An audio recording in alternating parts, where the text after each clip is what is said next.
Hey everyone, welcome back. Today we're going over some essential Korean greetings and basic phrases. These are the phrases you'll use every single day, so let's jump right in. If you have my book, go to chapter 8. Let's start with the most important one, 안녕하세요. This is your go-to hello in Korean. It's formal, it's polite, and you can use it with pretty much anyone. Now, if you're with close friends or someone younger, you can just shorten it to 안녕. And here's the cool part. 안녕 also works as bye in casual situations. So one word, two meanings. When you thank to someone, say 감사합니다. It means thank you. Now let's do yes and no. Ne means yes, super simple.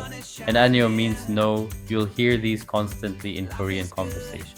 Alright, what about when you need to apologize? 죄송합니다 is the formal way to say I'm sorry. Use this with strangers, elders, or in professional settings.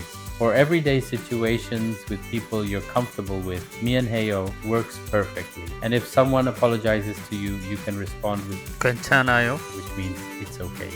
Here's another useful one. 실례합니다. This means excuse me. And you'd use it to get someone's attention or if you need to squeeze past someone.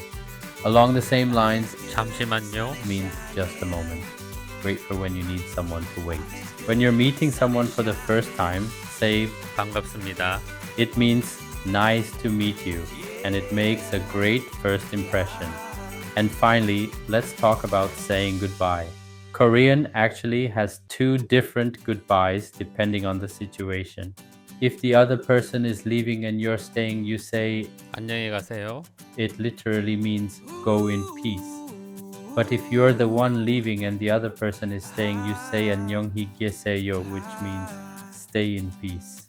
I know it feels backwards at first, but once you get the hang of it, it becomes second nature. And that's it for today's basic Korean phrases. Practice these and you'll already sound like you know what you're doing. Thanks for watching, and I'll see you in the next one.